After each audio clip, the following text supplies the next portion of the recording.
Kirby's Return to Dream Land Deluxe just released recently. I've been having a lot of fun experiencing this game for the first time as I never played the original back on the Wii. So I played through the game and I eventually completed the main story. And so, new to this remake is a new post-game story featuring Magolor trying to escape from another dimension. He loses most of his powers in the process and you need to upgrade them to get stronger, which is exactly what we're not going to be doing today. Today we're going to see if it's possible to beat the Magolor Epilogue without upgrading anything, so let's get into it.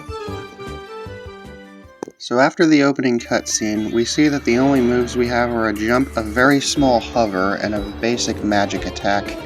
The game tells us we can upgrade our abilities, but we ignore that message.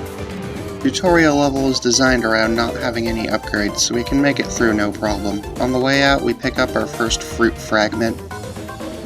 When we collect more of them, we can progress. We also get the ability to summon magic bombs, which is one of the few new moves we can get in this run, as it happens automatically as you progress. After that, we can head to 1-1. The magic points you can earn here are useless for this challenge, but they're still fun to collect because haha, shiny thing. This level just has some basic platforming without too many enemies or obstacles, and at the end of most stages contains an enemy gauntlet, which can be a bit rough depending on the situation. At times a stronger enemy will appear that takes more hits to kill, but after a while you can take them down, after which a portal will appear signaling the end of the level, so we can just hop in to clear 1-1. 1-2 is basically the same, just a bit more challenging. Ooh, look, spike pits, very scary. Just get used to only having a short range attack. Continuing on, we can use our short hover to get over this guy. During the enemy gauntlet we die for the first time, but we beat it second try and we can finish 1-2. Going into 1-3, we have a level where there's a moving wall like the bonus levels from the main game, but the wall moves pretty slowly, so you can ease your way past the enemy gauntlet into the end of the level, after clowning around trying to kill this enemy. Wait, what are these guys even called anyways? Anyways, we clear this level, after which the portal to the first boss level appears. The bosses in Magolor Epilogue are all variations of the bosses from the main story, and I would argue that the boss fights are by far the hardest part of this challenge. The first boss is Electric-y Duder, a variant of Mr. Duder, quite a funny name. His electric attacks can be hard to avoid, and it's easy to get cornered. I got a little greedy trying to get damage off and died here. The snakes he can summon are annoying to deal with, and we don't have any long-range attacks to use. Just be careful to dodge the electricity on the ground and the skulls he can use. Eventually you can beat him. It took me about 3 or 4 tries. Upon defeat, he drops another fruit fragment, meaning that we now have 2 of them collected. We also learn a few new moves. The Magolor Surge is good for horizontal movement, and the Magolor Cannon is a good nuke move. And with that, we can head on to World 2.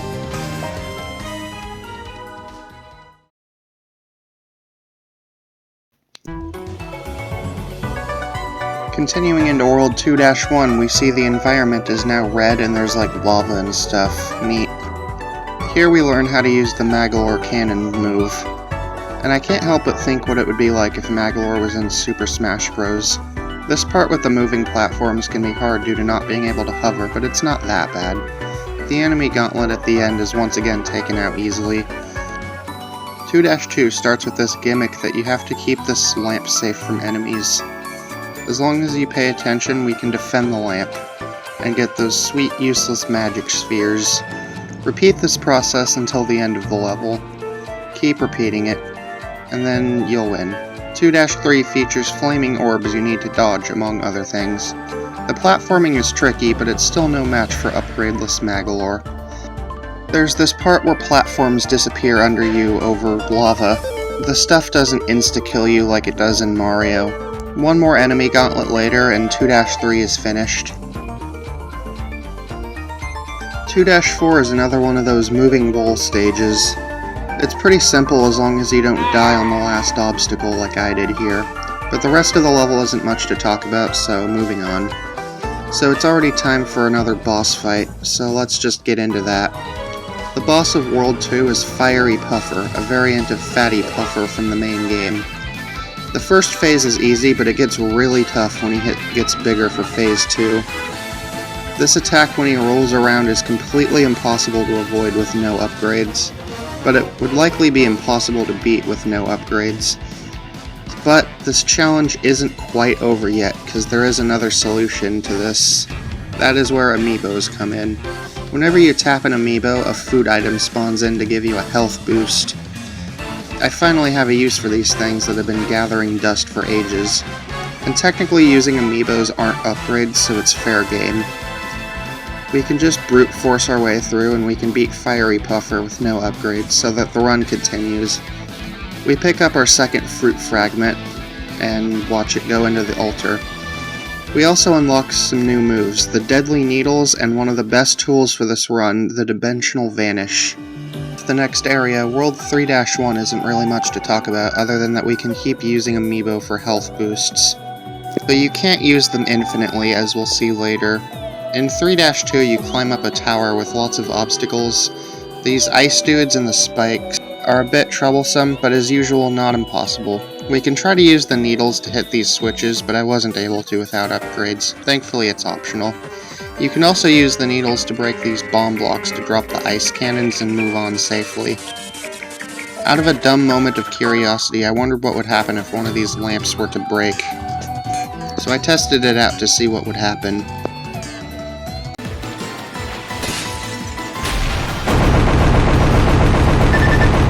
Well, now we know.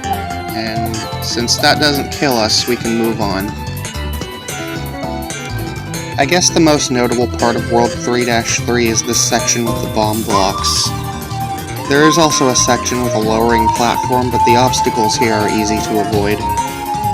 Enemy Gauntlet, as usual, isn't much trouble either. Moving on, 3-4 continues the trend of the moving wall levels. This time there's also moving platforms too. Just be careful because there's a lot of enemies here.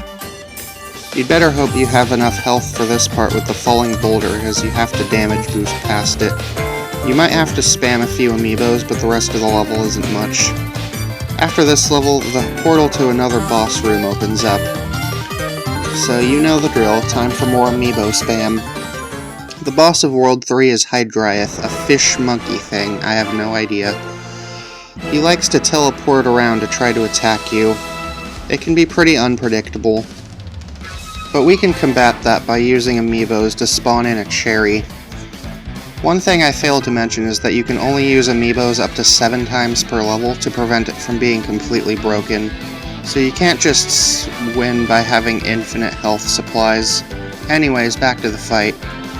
These water bubbles are hard to dodge due to their large hitbox. But it's not impossible, and if you have your cannon saved up, feel free to use it. During Phase 2, he gets angry and destroys the floor, making a new arena. So now you have to deal with ice physics and an uneven playing field. And he does this multiple times too. Here we see the amiibo limit come in.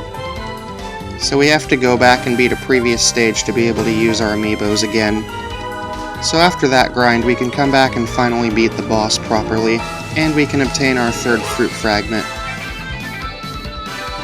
And this one here gives us our final new ability for the run, the Black Hole, which is just another nuke move that we can use not all that often.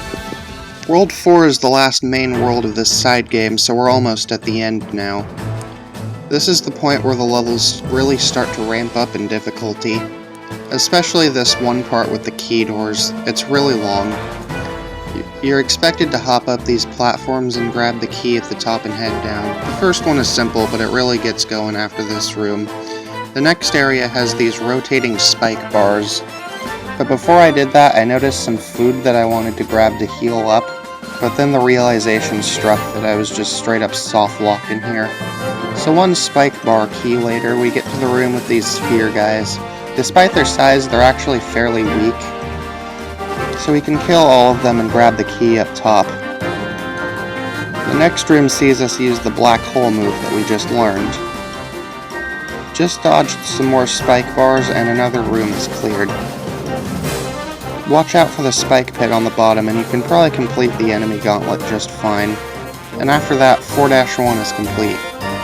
4-2 has a weird enemy gauntlet with all these moving platforms. I misinput here and fell off the edge, so I went through it again. 4-3 is another one of those mini boss rush levels you see in Kirby sometimes. So it's basically just a glorified end-of-level enemy gauntlet, except it took up the entire level, so it's not much of an issue. World 4-4 is the last of the moving wall levels. This level features a lot of things that can crush you, so watch out. Just stay calm and amiibo when necessary. The last regular enemy gauntlet features a mini-boss fight against this UFO guy. Dubior likes to fly around a lot, so it may be hard to deal damage, but you can get some big damage in when the lightning attack starts charging. Well, that's all of the main levels complete. The first of the last 3 boss fights of the game is against the Rampaging Doomers. If you could summarize this battle in one word, it would be chaotic. There's just so much going on at the same time, it almost feels like a Cuphead boss when you don't have any upgrades.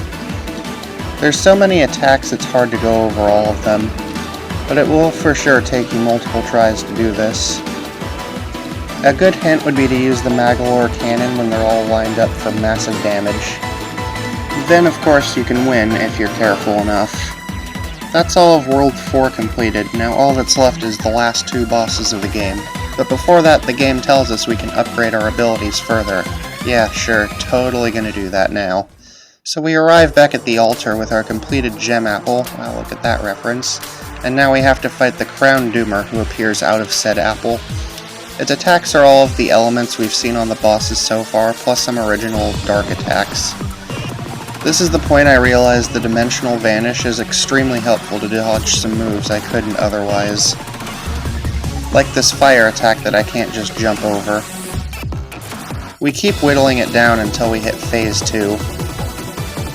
It likes to use these bomb attacks that just take up a lot of screen space, but we get a huge opening to deal enough damage to take out the Crowned Doomer. After it's destroyed, it leaves back the gem apple. So you'd think that would be all, but not quite. Because right then, immediately after, the apple starts to release its energy and transform into the true final boss.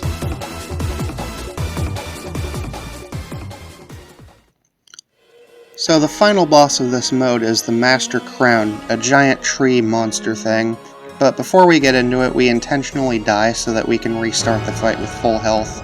Anyways, the only way we can really do damage is by hitting the branches it attacks us with. Next, it'll summon gem apples that explode after a while, so we need to take them out quick. Just keep wailing on the branches and dodging all the other things that come out. There is also this leaf attack that we can use the Vanish to get away from, and this laser attack would also be unavoidable if we didn't have the Vanish. After repeating this process enough, we can make it to the next part of the fight. Phase 2 starts off with another laser attack that you can use the Vanish to get through. After the attack is over, a large gem apple appears that you need to break, like the other ones. Also some other enemies appear, but the gem apple is top priority because the explosion will deal a lot of damage. This attack with the 3 branches caught me off guard, but the amiibos help out once again. And a well-timed Magolor cannon also helps. We dodge the big laser attack one more time with the Dimensional Vanish. And at this point, I'm almost dead and I have no amiibos left to be used. But after a very stressful final few seconds, we land the finishing blow. So yes, it is possible to beat the Magolor Epilogue without upgrading any of your abilities, but only after Magolor grabs a giant sword. One very long quick-time event later, and hoping that my controller isn't destroyed, we land the actual finishing blow, defeating the boss and this run. And after all that, the final portal appears back to the normal world, and Magolor emotionally jumps in.